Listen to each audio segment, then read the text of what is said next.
বাংলাদেশ ইসলামী ছাত্রী সংস্থা ঢাকা বিশ্ববিদ্যালয় শাখা আজকে অব্যাহতভাবে নারীদেরকে যে স্লাট শেমিং করা হচ্ছে এই বিষয়টা নিয়ে প্রতিবাদ জানাতে মানববন্ধনের আয়োজন করেছে। একই সাথে জুলাইয়ের অন্যতম যোদ্ধা শহীদ শরীফ ওসমান বিন হাদির হত্যার বিচারের দাবির যে দীর্ঘসূত্রিতা, এই দীর্ঘসূত্রিতার প্রতিবাদ জানাতে আমরা আজকে মানববন্ধনের আয়োজন করেছি।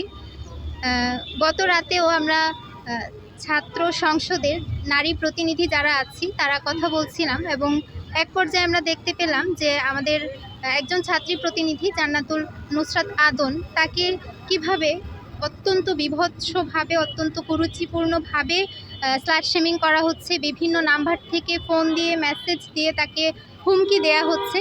তো যখন এই বিষয়গুলো সামনে আসলো তখন আসলেই অনেক বেশি খারাপ লাগছিল যে আমরা যারা ছাত্র সংসদে নির্বাচনে অংশগ্রহণ করেছি, আমাদেরকে বিভিন্ন প্রতিকূল অবস্থার মধ্য দিয়ে যেতে হয়েছে এবং আমরা ইশতেহারে বলেছিলাম যে এই যে নারীদেরকে নিয়ে অনলাইনে হ্যারাস করা হয়, স্লাট শেমিং করা হয়, আমরা এগুলোর বিরুদ্ধে কাজ করব।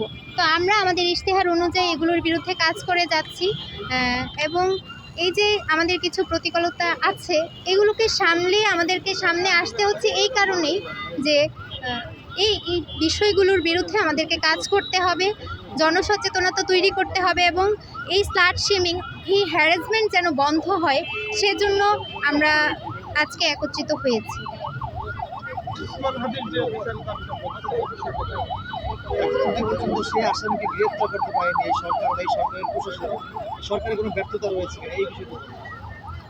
আমরা সবাই জানি জুলাইয়ের অন্যতম সৈনিক শহীদ শরীফ ওসমান বিন হাদি আমাদের অত্যন্ত প্রাণপ্রিয় একজন মানুষ ছিলেন, যিনি আমাদের সবার জন্য অনুপ্রেরণা, যিনি পুরো বাংলাদেশের মানুষের জন্য ইনসাফ চেয়েছিলেন এবং তিনি বলেছেন যদি তাকে গুলি করে হত্যা করা হয় আমরা যেন শুধুমাত্র তার হত্যাকারীর বিচার করি, তার হত্যাকাণ্ডের বিচার করি।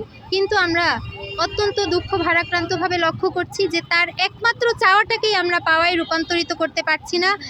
তার পুরোপুরি দায় আমরা ইন্টারিমকে না দিলেও আমরা বলতে পারি যে ইন্টারিমে ওইখানে আসলে একটি নীরব ভূমিকা পালন করছে। যেখানে আমরা দেখছি যে খুনিকে চিহ্নিত করে দিয়েছে জনগণই, সেখানে খুনিকে গ্রেপ্তার করার কোনো ধরনের কার্যকরী পদক্ষেপ আমরা ইন্টারিমের পক্ষ থেকে দেখতে পাইনি।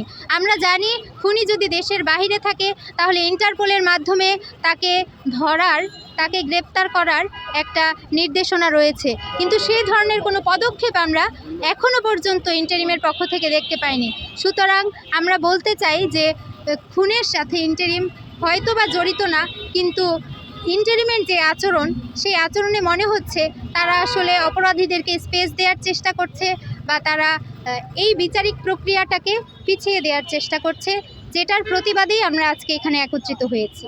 নিকাব নিয়ে কুরুচিপূর্ণ মন্তব্য এবং আমরা দেখছি যে একটা ছোট্ট নবজাতককে নিয়ে একটু মা এই মানববন্ধনে প্রতিবাদ জানাচ্ছে। আসলে এটা আসলে কি ধরনের বার্তা আপনারা দেখছেন? মাইক্রোফোন নিচ্ছে ভাইয়া, বাবুকে বুঝুন। হ্যাঁ ঠিক আছে, ওকে যাই।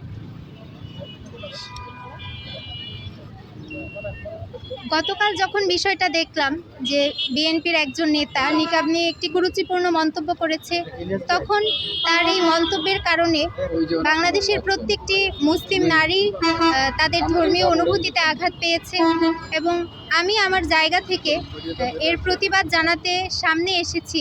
কারণ আমরা দেখতে পাই যে বাংলাদেশের সামাজিক প্রেক্ষাপটে নারীরা অনেক কম সামনে আসে এবং আপনারা এখানে যারা উপস্থিত আছেন তারা নিশ্চয়ই বুঝতে পারছেন যে কেন নারীরা এগিয়ে আসছে না। তো আমি বাংলাদেশের মানুষের কাছে এই বার্তাটাই দিতে চাই যে আমাদের প্রতি যে জুলুমগুলো করা হচ্ছে, যে নির্যাতনগুলো করা হচ্ছে, আমাদের ধর্মীয় স্বাধীনতা সহ আমাদের অগ্রগতির পথে যে বাধাগুলো আছে সেই বাধাগুলো অপসারণের জন্য আমাদেরকে সামনে এগিয়ে আসতে হবে এবং সে কাজটাই আমরা করে যাচ্ছি। এবং ছাত্র সংসদ নির্বাচনের পূর্বেও আমরা এই ইশতেহারই দিয়েছিলাম যে নারীদেরকে উন্নয়নের জন্য, অগ্রগতির জন্য আমরা কাজ করে যাব।